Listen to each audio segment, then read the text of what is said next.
E, por conta do tempo, né, nós vamos passar também para a última apresentação dessa tarde, apresentação da professora Márcia Souza Maia e Araújo.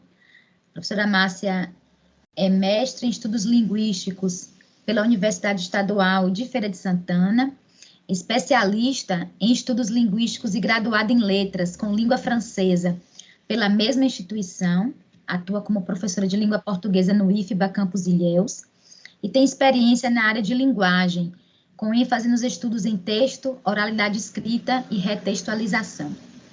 E o trabalho que a professora Márcia hoje compartilha conosco é intitulado Retextualização e Intervenções Discursivas em Entrevistas.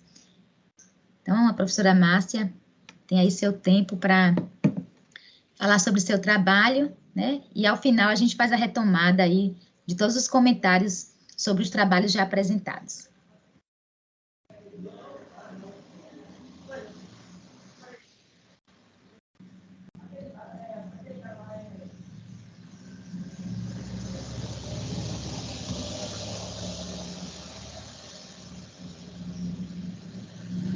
Márcia, tá tudo ok?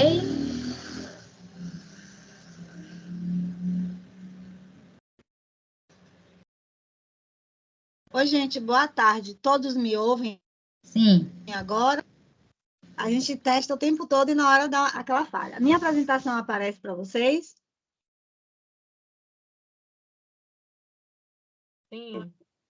É porque aqui, para mim, ela não está... eu vejo, obviamente, a minha tela, mas eu não estou tendo retorno da tela que vocês visualizam. Então, se por acaso parar alguma coisa, vocês podem sinalizar pelo microfone, tudo bem? Olá, Caio. Olá. Então, gente, então vocês visualizam aí, né? Então, deixa eu só colocar aqui no modo apresentação. Vou ver se eu consigo um retorno através do próprio aplicativo aqui no celular, porque na minha tela mesmo não tá, eu não estou tendo retorno da tela do Teams. Aparece só vocês e não aparece a apresentação. Pois bem, os estudantes que estão aí, vi alguns estudantes e colegas, já me conhecem, já conhecem algumas das coisas com as quais eu trabalho. O trabalho que eu vou apresentar hoje é um recorte de uma pesquisa um tanto maior. Por favor, gente, qualquer problema sinaliza através do microfone, tá bom? Então, é um recorte de um trabalho um pouco maior que eu desenvolvi há algum tempo com estudantes do Instituto Federal daí do IFBA, e é um trabalho que trata sobre a retextualização e intervenções discursivas em entrevistas. A minha apresentação vai ser o mais sucinta possível, porque o tempo, o horário, a sexta-feira, enfim, para não cansar ninguém. Primeiro eu vou explicar do que trata o estudo, o que é que motivou esse estudo, quais são alguns pouquíssimos, essenciais pressupostos teóricos, como esse estudo foi realizado e a que conclusões nós chegamos. Vocês conseguem visualizar aí essa tela com uma cabecinha pensando? Sim. Pois bem, de que trata essa coisa de falar de retextualização de entrevistas, né? O trabalho, o recorte que eu trago para vocês, é de uma análise de entrevistas orais que foram transformadas em entrevistas escritas, num processo que é chamado de retextualização, que é bem mais amplo do que isso, com o objetivo de verificar qual foi o percurso entre o texto original, oral, e o texto final, escrito, e, dentro desse percurso, quais as repercussões de sentidos foram decorrentes, o que é que aconteceu para que a gente chegasse nisso. E aí, vejamos o que é que motivou esse estudo. A primeira coisa, gente, que motivou, o start, foi o conhecimento, foi o estudo, foi a compreensão de que há textos, a gente está muito habituado com a questão do texto escrito. A gente tem uma preocupação muito grande com a escrita, como modalizar essa escrita, como manter a norma da escrita, como instrumentalizar o nosso estudante para a escrita. Mas e os textos orais? Qual o lugar dos textos orais? Como é que se comportam os textos orais? A que se destinam? Como é que a gente usa isso no nosso dia a dia? E uma questão que é muito comum. Há regras para os textos orais? E a resposta para essa pergunta é sim, claro que há regras para os textos orais, há normas para os textos orais. Entretanto, o texto oral é um texto que se comporta, pela sua dinâmica de produção, de um jeito diferente do texto escrito. E quando a gente fala diferente do texto escrito, a gente quer dizer exatamente isso, diferente, não melhor ou não pior. Porque durante muito tempo acreditou-se que o texto oral era o lugar do caos, enquanto o texto escrito era o lugar da ordem, era o lugar das ideias claras, objetivas, da correção gramatical, enquanto o texto oral era uma verdadeira bagunça. E os estudos que se tem sobre isso vai dizer, olha, não é bem assim. O texto oral tem uma dinâmica de funcionamento que aparenta uma desordem, mas é porque a pessoa que fala, a pessoa que apresenta um texto oral, está ao mesmo tempo planejando o texto, executando o texto à vista do seu interlocutor. Quando ela comete um erro, ela corrige ao vivo, ela corrige ali no momento. Isso pode gerar hesitações, pode gerar uma série de elementos que vai dar uma certa fragmentação nesse texto, mas a questão é que os conteúdos ali veiculados, em sua essência, são mantidos dentro de uma ordem, dentro de um funcionamento que é a relação entre o falante e o produtor de texto e o seu interlocutor. E aí, com relação a esses textos orais, olha, nós damos aula o tempo todo, nós usamos textos orais. A aula é um texto oral. Nós conversamos ao telefone com alguém, é um texto oral. Cumprimentamos as pessoas nas ruas, trocamos pequenas informações, são textos orais, né? Tem textos orais, por exemplo, que são tão organizados que a gente estranha, mas é porque normalmente eles são frutos de um texto escrito pré-elaborado. Por exemplo, quando o jornalista apresenta uma notícia num telejornal, que o texto aparece bem ordenado, sequenciado, sucinto, organizado, ele está assim posto, porque normalmente é um texto que já foi escrito e que está passando ali na tela para que ele faça a leitura. Então, é uma oralização de um texto escrito, o que é diferente do texto que você produz mesmo ao vivo e a cores e que está sujeito a estruturas diferentes. Partindo disso, então, o Luiz Antônio Marcus, que vai falar um pouco sobre a retextualização, que é quando nós utilizamos no nosso cotidiano estruturas linguísticas para transformar textos. Então, o Caio Gromboni, que está aí, colega nosso, assiste a uma partida de futebol que ele acha interessantíssima e vai contar para um amigo os lances mais importantes dessa partida. Então, Caio, assiste a uma exibição, ouve uma locução, né, que é um gênero oral, a locução daquela partida, captura esses sentidos e vai numa conversa fazer um resumo oral para um amigo. Isso é uma retextualização. Ele se apropriou de um texto e transformou num outro texto, numa atividade bem simples que a gente faz todo dia. Entretanto, tem algumas atividades de retextualização que não são tão corriqueiras, tão usuais. E é quando a gente vai, por exemplo, transformar um texto oral num texto escrito, e isso tem algumas repercussões linguísticas e de sentido. E aí, motiva também essa pesquisa a possibilidade de pensar o texto oral, a retextualização, como uma proposta pedagógica, que foi o que motivou e o que desenhou esse trabalho. Vejamos. Para fazer esse trabalho, a gente vai para alguns eixos, que eu vou passar bem rapidamente para não cansar vocês. Um eixo é o que eu falei sobre a questão de oralidade e escrita, que são práticas sociais, que nós usamos no nosso cotidiano o tempo inteiro, embora a sociedade valorize muito mais as ferramentas da escrita. Mas o fato é que nós usamos ambas o tempo inteiro. E nesses estudos, a gente sabe que fala e escrita vão desempenhar papéis e funções muito próprias e complementares no nosso dia a dia. E não são excludentes. Uma não é melhor ou pior do que a outra. Elas apenas apresentam estruturas de funcionamento diferentes. Um outro elemento teórico que vai embasar esse trabalho é a perspectiva da retextualização, que eu já adiantei um pouquinho para vocês antes, e que é também aquela que vai definir a espinha dorsal do trabalho a partir do momento que é sob essa ótica que as operações vão ser analisadas, as categorias vão ser estudadas. E nada mais é do que transformar um texto em outro. E para Marcuschi, o foco é a transformação de textos orais em textos escritos. Vou dar um exemplo para que vocês capturem aí os significados. Por exemplo, o aluno, o estudante João, que está aí como nosso espectador, assiste a um filme e a professora Ana Helena diz assim: olha, João, a proposta para a sua turma é que a partir desse filme vocês produzam uma resenha. Então, o João e a turma pegarão os conteúdos que foram veiculados ali oralmente e visualmente no filme e vão fazer elementos escritos, que vão contar com um pequeno resumo da obra e com comentários críticos a respeito dessa obra. Então, ele transformou um texto oral, sintetizou e fez uma atividade escrita, inspirada, baseada naquele conteúdo daquele filme. Isso é uma retextualização do oral para o escrito, que é uma das coisas infinitas que podem ser feitas em termos de retextualização. E aí, Marcuschi vai dizer o seguinte: bom, para passar um texto da fala para a escrita, a gente vai fazer um percurso.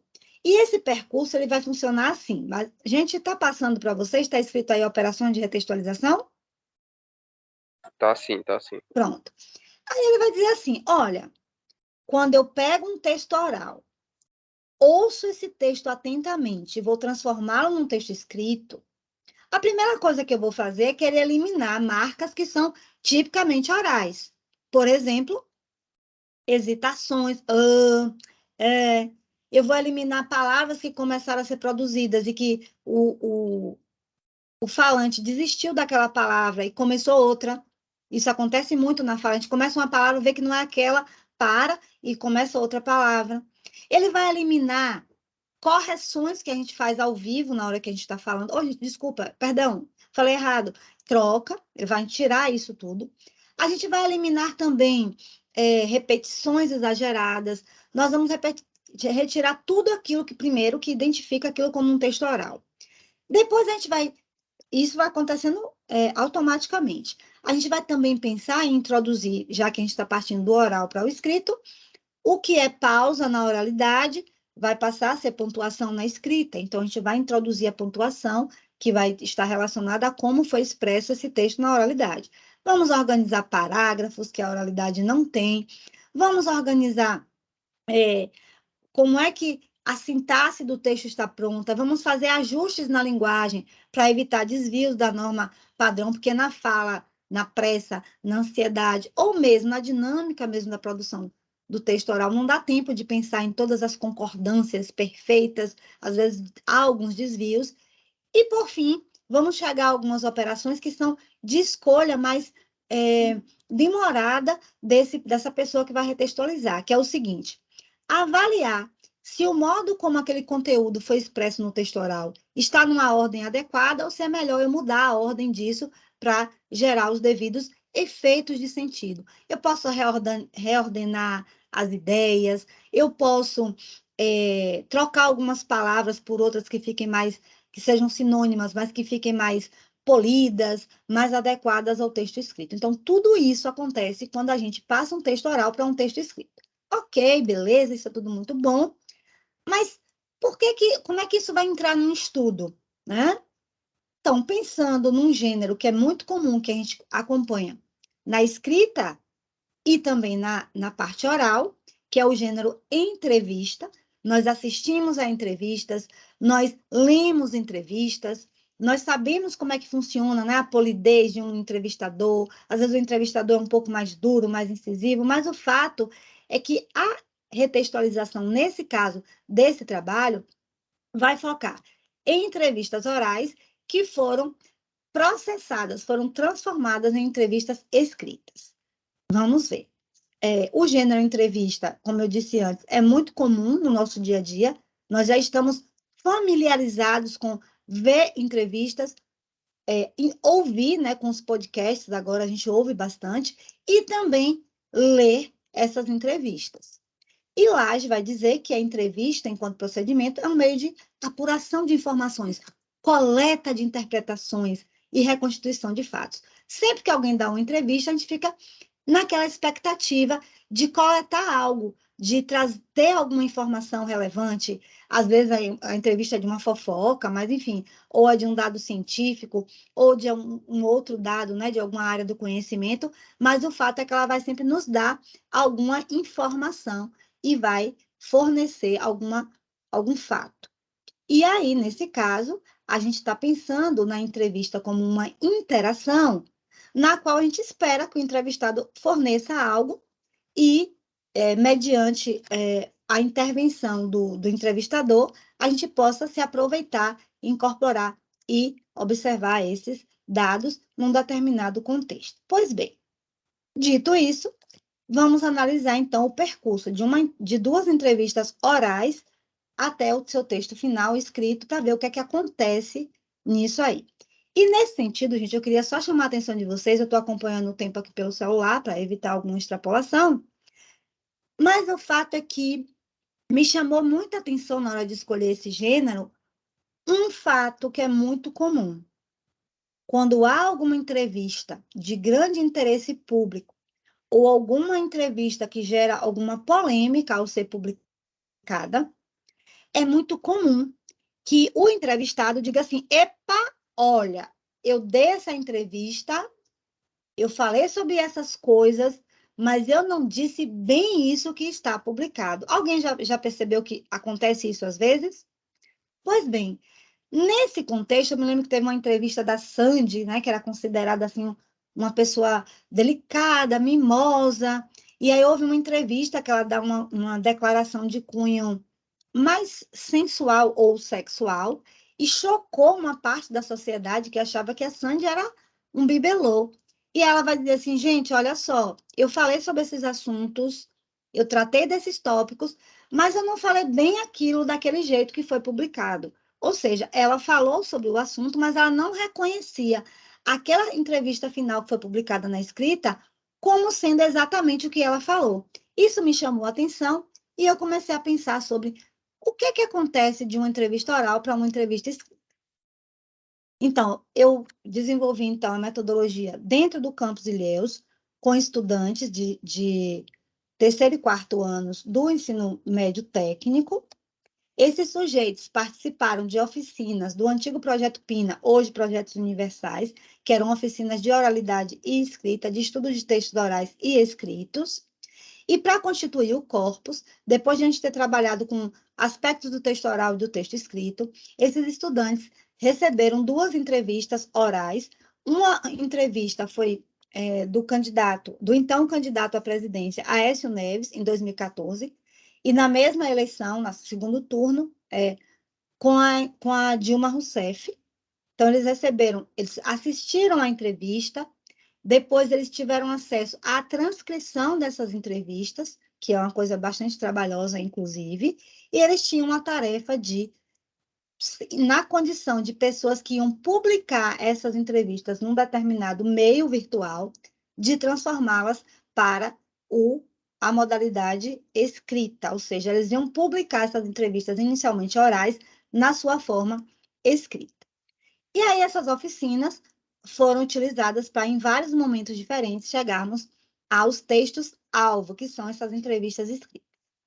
Como será que esses meninos e meninas, diante de 2 figuras que evocavam paixões na época, porque eram candidatos de segundo turno à eleição, no momento que já se desenhava, né, uma rivalidade muito forte de alguns grupos com o grupo no poder naquele momento, que era o grupo do PT, da então candidata Dilma Rousseff, que depois foi eleita, como é que eles iam se portar diante dessas entrevistas orais e como eles iam mobilizar os recursos para publicá-las e o que é que eles iam fazer para produzir os sentidos e para mobilizar o discurso nessas entrevistas. Nas categorias de análise, após pegar os textos finais, eu explorei se atendia ou não ao gênero, se os estudantes conseguiram fazer a retextualização dentro do gênero, e observar possíveis movimentos de positivação do discurso do entrevistado ou de negativização desse discurso, ou seja, Se os meninos e meninas se viram mobilizando recursos para se apropriar do discurso dessas pessoas no oral e, na hora de transformar para o texto escrito, fazer modificações dentro das operações de retextualização que tornasse esse discurso ou mais positivo ou mais negativo. Para vocês hoje aqui, eu só trouxe como recorte do resultado, tem outros, mas eu só trouxe alguns exemplos de positivação e negativização. Vamos lá, porque para a gente não ultrapassar o tempo, para a gente já chegar nessa reta final. Eu vou pular essa parte do atendimento ao gênero, que é uma atividade pedagógica importante, mas para nós aqui, só para que vocês entendam do que eu estou na prática falando.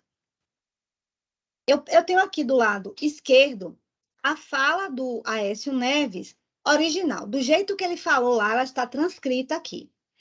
Em vermelho, observe que tem essa fala imensa, toda na cor branca aí, foi uma fala dele, respondendo a uma pergunta da entrevistadora, na qual ela diz assim, olha, o senhor está dizendo que vai manter um monte de programas da época do PT, então parece que o senhor está defendendo o partido, o senhor é oposição a ele ou o senhor critica? E aí ele vai dar essa resposta longa, que vocês estão vendo aí do lado esquerdo da tela, e do lado esquerdo ainda eu marquei em vermelho 2 trechos dessa entrevista, dessa fala longa que ele faz como resposta à pergunta dela. Quando o retextualizador faz o trabalho dele de transformar para a escrita, observe que esse trecho que eu coloquei agora à direita aí, em vermelho, vejam que ele pegou um trechinho da fala do candidato que está, digamos, no início e outra parte que está no final, reordenou isso aí, reorganizou isso que está na fala dele, não, ele não inventou essa fala, está diluído lá ao longo do texto desse candidato, pegou esses 2 fragmentos e colocou logo no topo da resposta. E diz assim, olha, manter programas parte do princípio de que todo mundo, de alguma forma, copia e aprimora. Não há vergonha nisso. A grande realidade é que administrar é transformar. Transformar para melhor as boas experiências, e eu fui exitoso nisso. O que é que o retextualizador fez aqui? Ele selecionou, dentre dos elementos que foram ditos na entrevista oral, 2 pontos que eram consistentes na fala do candidato Aécio Neves e trouxe isso para cima, para o início da resposta desse candidato. Ele não desconsiderou as outras coisas que vem aí em branco logo depois, do lado esquerdo, mas quando ele coloca isso logo no topo, logo em cima, e reordena a ordem desse discurso, nesse caso aí, ele fez uma positivação do discurso do Aécio Neves, porque pegou uma informação que estava perdida lá no meio e que talvez fosse sair um pouco do foco de perspectiva de quem estivesse vendo a entrevista e trouxe como tópico prioritário da resposta dele. Isso gera um efeito de sentido muito positivo, porque, no caso, ele selecionou tópicos que fazem o candidato parecer que não tem dificuldade em reconhecer uma coisa boa que aconteceu antes e também não tem dificuldade nenhuma em investir nisso, aprimorar e transformar numa experiência ainda melhor. Passa uma ideia super positiva desse candidato. Na reta final agora da minha apresentação, que eu já cheguei aos 21 minutos, eu tenho aqui um trecho em que esse mesmo candidato tem 2 falas aí em vermelho do lado esquerdo e é perguntado sobre por que políticos do partido dele foram acusados também de corrupção, e ele não tem falado sobre isso. E aí o Aécio Neves dá um monte de explicações, faz umas voltas, que na oralidade a gente faz isso mesmo, a gente contextualiza de várias formas. E esses 2 trechinhos em vermelho que aparecem aí do lado esquerdo vão aparecer sintetizados num outro movimento de retextualização chamado de condensação, e vai condensar da seguinte maneira. Porque defendo que haja apuração e punição. É isso que esperam os brasileiros, independentemente, no caso aqui independente, da filiação partidária. Parece nessa resposta condensada que ele está dizendo assim, olha, ele é do meu partido, ele cumpriu cometeu uma coisa irregular, então pronto, assim como os brasileiros esperam, eu também espero que ele seja punido. No discurso oral tem muito mais coisa que ele fala, e isso é definido aí como um movimento de positivação, porque parece que o candidato é totalmente a favor à punição, e quando na fala não era bem isso. Vou pegar só um exemplo de negativação aqui, embora tenha outro de positivação com o mesmo texto, mas só para que vocês entendam como também pode negativizar. Perguntam a Dilma por que ela escolheu determinado candidato para ser ministro, e ela dá uma resposta, dá uma explicação, ela dá uma fundamentação, ela vai dizer da trajetória dessas pessoas, enfim, e no final ela diz, então, por causa dessa trajetória, eles são pessoas de confiança. O retextualizador aqui, no segundo quadrinho, ó, fala 6, RD 9, ele vai botar somente assim, ó, eu escolhi porque são pessoas de minha confiança. Se alguém diz que escolheu só porque é da confiança dela, pessoal, particular, dá uma ideia de uma arrogância muito grande se tratando de um governante. Então, essa escolha do retextualizador por fincar a fala da candidata nesse movimento acabou gerando um efeito negativo, porque ela soa como arrogante. E ele também desconsidera toda a contextualização que a candidata, no caso, faz. Para que eu conclua definitivamente a minha fala, o que é que eu quero dizer com tudo isso e o que é que a pesquisa mostrou? Assim como no jornalismo, os entrevistadores, movidos por forças ideológicas dos seus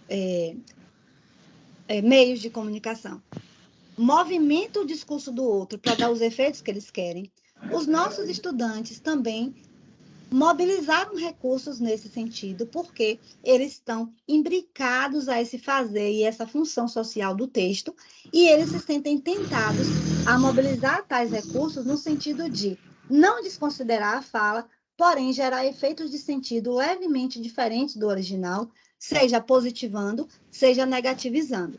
Esse processo é um processo que talvez eles nem percebam, mas é um processo que ocorre, é um processo que acontece porque nós nos ligamos a esse texto e atribuímos sentidos a ele para além do original.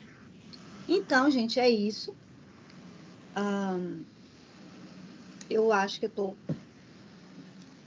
fechando aqui de tempo. E essa é só a pontinha de um iceberg, né, de uma pesquisa maior, e que... Vou só fechar aqui a minha... A gente travou aqui para mim, eu não consigo voltar para a tela do Teams. Já parou Não a volta apresentação. aqui. Ah, tá, não estava conseguindo voltar, mas agora eu consegui. Prontinho. É isso, obrigada a todos e todas.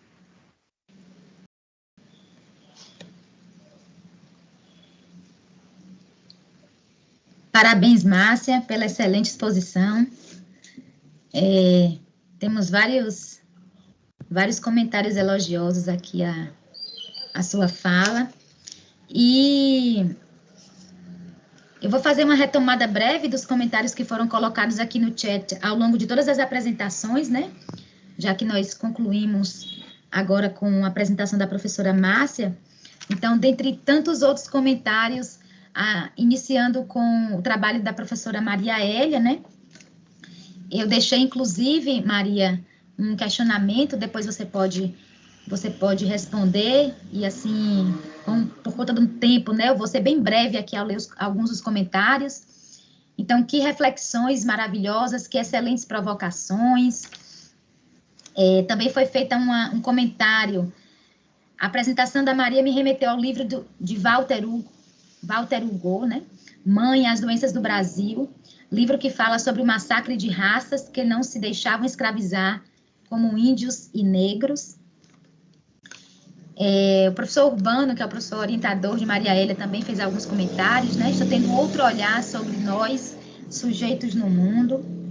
A professora Márcia, inclusive, comentou: um trabalho lindo, não me canso de repetir nossa identidade, nossa construção social, tudo é através, né? Tudo é atravessado pela linguagem. E eu deixei um questionamento depois, se você puder responder, Maria Hélia, sobre a escola, né? Eu acredito que a escola, de forma geral, ainda privilegia o discurso hegemônico de língua. Como você avalia essa questão? E vou passar para os comentários sobre os outros apresentadores, e depois você pode responder, Maria Hélia. O professor Romário também foi, né, teve trabalho bastante elogiado, e muita gente falou sobre o trabalho ter sido interessante, com potenciais diversos, e eu acredito também que haja muita coisa ainda para ser dita, né, Romário, sobre a Arlequina. Jamile também, com o trabalho dela, também provocou algumas reflexões, né? Sempre bom ver o trabalho aplicado ao ensino, foi o comentário da professora Márcia. E sobre o trabalho de Antônio também foram feitos alguns comentários, muitos elogios, né? O trabalho de Antônio, eu achei assim de um nível de complexidade, de maturidade muito, muito interessante, né?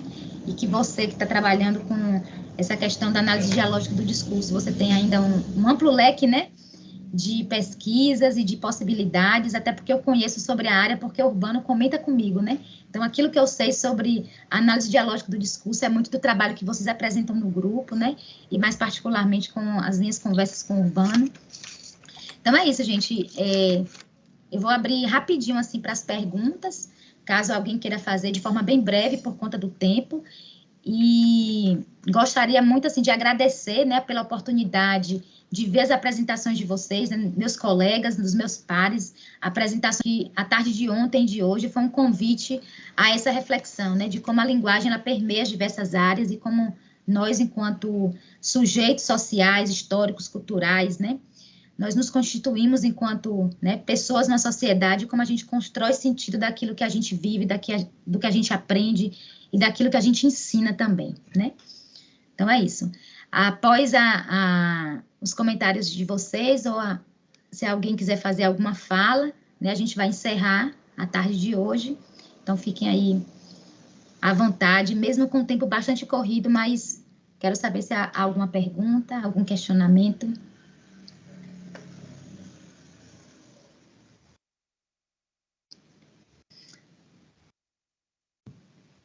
Acho que não, né? Então, eu convido o professor Urbano, né? Urbano Cavalcante da Silva Filho, professor, colega, amigo de longas datas. Oi? Uma pergunta para mim, você falou? Tá. Eu queria saber de você, que eu acredito que a escola, de forma geral, ela ainda privilegia o discurso hegemônico de língua. Aí eu queria saber de você como é que você avalia essa questão. E se você puder fazer então, Irmena, essa ponderação rapidinho. A sociedade, né, o racismo está estruturado socialmente. E a escola é um recorte social, né? Então, ela reproduz isso que acontece socialmente, está na estrutura social. Embora a escola, né, devesse ser um lugar de combate, né, ela ainda traz essa hegemonia, porque o livro didático, o nosso currículo, ainda tem essa força hegemônica. Então, daí a importância de decolonizar esse ensino, de trazer outras perspectivas de aprendizagem, né, de identificar essa questão do conhecimento, né, dessas produções que não são neutras, de dar oportunidade, que o currículo dê oportunidade desse aluno, né, uma reflexão que eu tenho tido agora na minha experiência de escrita no doutorado é o seguinte, que a todo tempo querem separar, né, a nossa cabeça da nossa escrita. Então, a minha pessoalidade ela tem que ser negada o tempo todo. E isso é um dificultou, né? De você produzir, de você se colocar, né, no jogo da escrita, se colocar no cenário, porque você tem que ser separado. Né? Inclusive, esse trabalho da Márcia me trouxe algumas questões, né, que eu comecei a pensar. Então, é importante que a gente reconheça, sim, as variedades linguísticas, né, tem que reconhecer, legitimá-las, e fazer com que esses alunos acessem a outros conhecimentos, mas também nós temos de ser instrumentalizados, né, participar de formações para não negar essa língua nossa que está em nós, esse português, como bem disse Lélia Gonçalves. Então, a escola traz essa questão de representar a sociedade então, como um corpo. Ela é preconceituosa, ela é racista, e ela traz essa concepção de língua europeizada ainda, de língua hegemônica, mas a gente tem buscado, né, romper essa estrutura social. Obrigada. Bem, então, acho que como não há mais nenhuma pergunta, né, nenhum comentário, eu vou passar a palavra para o professor Urbano, que é o líder de é o líder do grupo de pesquisa Lindes, né? O idealizador e o que coordena todo o grupo, para ele fazer uma breve fala, né? E a gente encerra a tarde de hoje.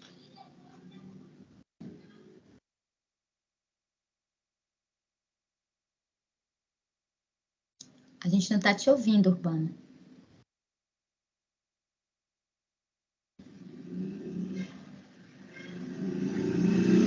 Tá sem áudio ainda, Urbano.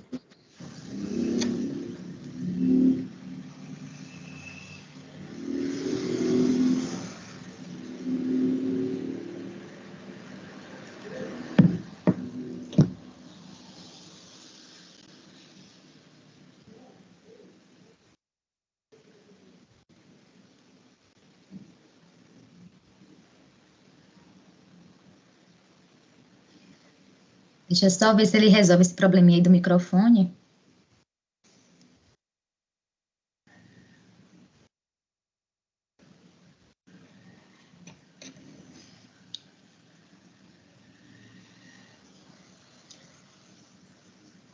Faltou energia, né, lá na região onde Urbano mora, pelo bairro ali dele, e acho que por isso que deu esse probleminha. Vamos só aguardar um pouquinho para ver se ele consegue resolver.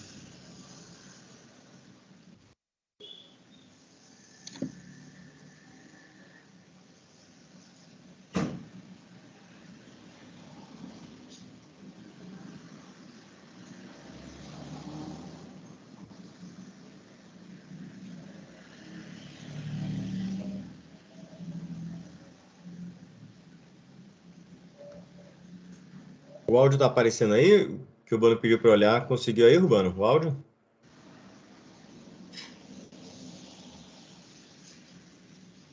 Oi, Urbano, tá nos ouvindo? Aqui também aconteceu a mesma coisa. Deu uma queda de energia muito grande, um bom tempo sem energia e aí voltou. Mas eu não sei se o áudio Urbano estabeleceu. O professor tá fechado, o microfone de Urbano. Tá aparecendo o microfone fechado, Urbano, bloqueado. Dá uma olhada se ele tá com alguma... Ó, deu eco aí, alguém tá com o microfone aberto, tá... Bom, agora me ouvem? Sim, sim. Pronto, estou entrando pelo celular, só dizer, breves palavras. Pessoal, parabéns a todos pelas apresentações. Foi uma alegria muito grande estar com vocês. Agradecer a presença de vocês no grupo, agradecer a contribuição de vocês no grupo, agradecer ao IFA, agradecer a coordenação de pesquisa, agradecer ao professor Dante do que para abrir a conferência, agradecer a Helenildo, responsável pela parte técnica, agradecer a Lorena, a elaboração dos cards, agradecer a Saúl, a quem criou a nossa logo, agradecer fortemente a vocês, porque o grupo não existe sem vocês. Agradecer muito aos ouvintes que estiveram aqui conosco, agradecer a participação de Celina em nosso grupo, e que infelizmente, por estar de atestado médico, ela não pôde participar do evento. Parabenizar a vocês e dizer que eu sou muito feliz em ter esses colegas como parceiros. Agradecer muitíssimo a Márcia pela moderação no primeiro dia, agradecer a Ana Helena pela moderação no segundo dia. Ou seja, é só felicidade estar com vocês. Fico aprendizado para os nossos próximos projetos. Se fizermos evento e se for virtual, não utilizaremos o Teams. A gente opta por alterar a data ou desistir do projeto, mas o Teams, eu pelo menos não participo mais. Então, meus queridos, meu querido Antônio, Maria Hélia, Romário, Ana Helena, Homero, Márcia, quem não aparece aqui para mim, que eu não vi, o querido Rodrigo, quem mais? E Márcia Aparecida, nós 10 que estamos aqui, muitíssimo obrigado.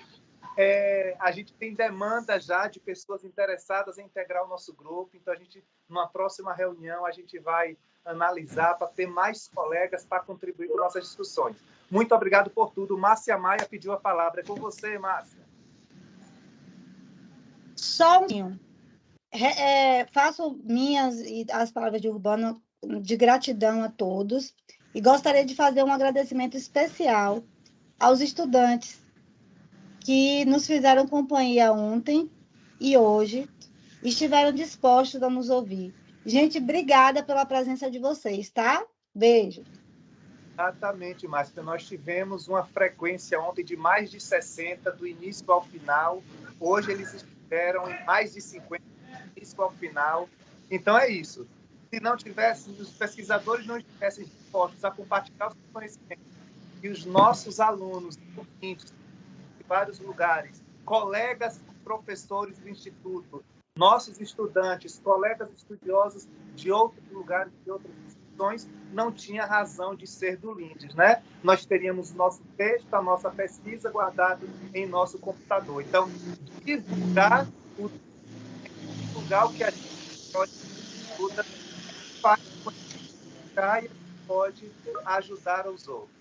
Então, satisfação enorme, gratidão enorme e aos novos projetos, vida longa ao Lindes. Bom dia de eleição, escolhamos corretamente quem vai governar o nosso país por mais 4 anos. E é isso, pessoal. Precisamos fazer isso.